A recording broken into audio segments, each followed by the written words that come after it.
Customer of our auctions just sent me his collection to sell for him. Actually sent like 7 boxes. I went through most of those. There's stuff in there that we'll pull out a little bit later. See that big long box? That's the original box that I sent him. This massive door handle back in 2005. That door handle is 26.5 inches. 26.5 inches long. Never saw another one. And it'll be in our New Year's Day sale. We're going to keep pulling out of this main box, and then from there we're going to cull it down again. But let's just see what we might find in there. Let's just see here. There's a pretty common doorknob, but it's an entry size, so that gives it a little plus. Oh, look at this baby here. Now, there's a good one. That is Department of War, and that's the entry size. They came off the executive office in Washington, D.C. That's a good doorknob. Here we go. The old clipper ship doorknob. That's off a bank. I can't remember where. I can't remember every one of these. That's an okay doorknob, not great. Here's a nice drum form. Nashua, my wife's favorite doorknob. Hey, that's great. Simple designs are the best. American aesthetic style. Ferns, man, that's beautiful. And I'm not sure what that is. Maybe I don't think it's a poppy, but it's, anyway. But that is also entry size. But somebody polished it up, so for me, that's a bit of a negative. Hey, here's another, a big one, entry size here. This is County of New Haven, Connecticut. That's a pretty good one. People like these, not rare, but good one. Switch to handheld. I'm thinking I might be a little better in showing these things. What is this? Oh, you know who this guy is? That's Mr. Belknap. Louisville, Kentucky, Belknap Hardware. That's a good one. Guy had his profile put on all his doors. Here's an interesting, I love this form. Great American style, 1890s, totally bizarre. Drove the critics wild. I forget the name of this pattern, but I like the shingle work here. Again, not rare, but good. Here's a variation on the ever popular Reading Hardware Windsor design. Pretty common. What do we have here? Okay, another nice emblematic. Again, I'm not sure who this is. This one looks to be in real good condition. I mean, when you find these doorknobs with faces like that, almost always the high part, especially the faces, and on that Statue of Liberty knob, usually the faces are worn down, you know. But I think that Statue of Liberty knob, let's see, it's right here. I was thinking about this the other day. This thing is actually quite good for what you normally see. Okay, what are we doing? Oh yeah, here's the famous, this is an athletic club in maybe Cincinnati, I'm not sure. It looks like it should be for doctors, right? With that, but and the winged wheel, looks like it should be a bicycle club. This, I believe, is Corbin. Usually that scalloped border there, that's kind of a Corbin thing. But look at that beautiful knurled finger band.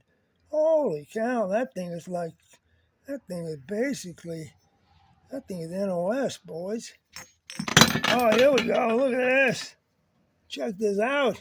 The old Plaza Hotel, and this is like a jumbo entry knob from the Plaza. I have more Maui Wheeler, one of my favorite companies. I mean, I like this, and I always like this, but it's you know, it's not a high dollar knob, but a great design. And I don't think that those rosettes were original to that doorknob. Okay, what do we have? Look at this.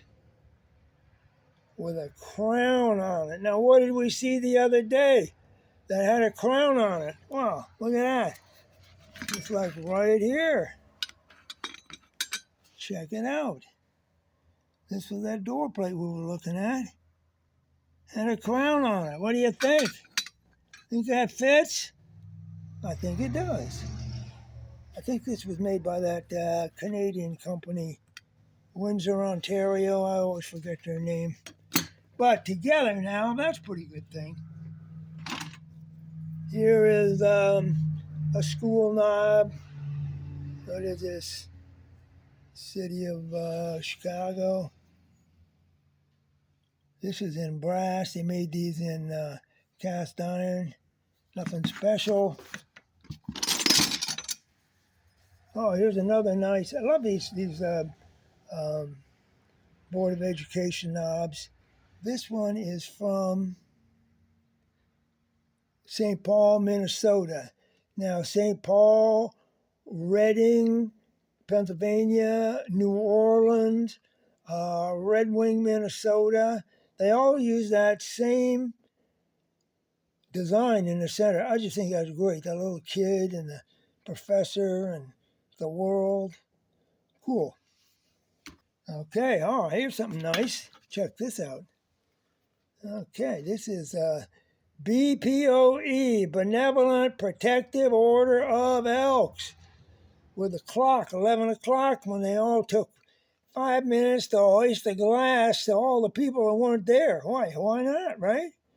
And but what's neat about this? Check this out. This is one of those paperweights. I showed you this the other day up without the doorknob, without the disc in the top. And this is a nice one. This says ball bearing. I think this is probably Corbin or Russell and Irwin. What's it say here? Yeah, Russell and Irwin. Okay. Anyway, that's a pretty cool thing. And I showed you those that I had that was, somebody popped the lid on them. Okay, what's coming up next? Okay, here's the. Ah, check this. Beautiful. Look at this baby. Ha! How about that one? That is from the Turk's Head building in Providence, Rhode Island. And that building is it sticks out on a corner. And above the main door is this giant block of brownstone, which is carved into this face. Okay, and they call it the Turk's Head building. And we can look up more info on it. It's probably like turn of the century. But still, that's a great doorknob. Now, a lot of these doorknobs, now this one here, I'm almost positive. I sold this to the consignor probably 15 years ago in one of my auctions. You don't find many of those. Okay, the ubiquitous public schools of New York. There's so many of these doorknobs floating around. And, but it's still a great knob. I mean, what the hell? And there were millions of kids went through school, and every door had their doorknob on it. But they don't bring much today. Okay, we're digging. I always like this, nothing special. It always amused me. This is American aesthetic style for sure. I don't know what, I've never been clear. This might be bamboo, but I could never figure out what that plant is. And then these are actually that Egyptian papyrus motif down the middle. And over here, I always thought this was kind of amusing. To me, it looks like shamrocks. So I think we have like an Irish designer at work here. And then here's this little sunburst down there. But, some guys giving the old sod a little boost on this one. Okay, this is, I don't know, I should know all these designs, but I don't. but this is definitely Chinese influence with that design in the middle and that sort of cloud pattern. I mean, it's nice, have a, nice finger band, but not a decorated back. You can tell it's later, but still, it's a nice design. Digging, digging. Okay. This one is just, but it's an entry size, so you give it credit. You give it points for that. But, nice design. I mean, a lot of detail. A nice piece of casting. Okay. Just not a collector rarity. Oh, man. Here we go. The L&N Railroad. I mean, I have about, 5 or 6 good railroad songs that I do. And one of them, it's called through the window of a train. And I forget who did it originally. Maybe I can't remember, but anyway, the opening line is, "My daddy was a brakeman on the L&N. Sometimes he let me ride along with him."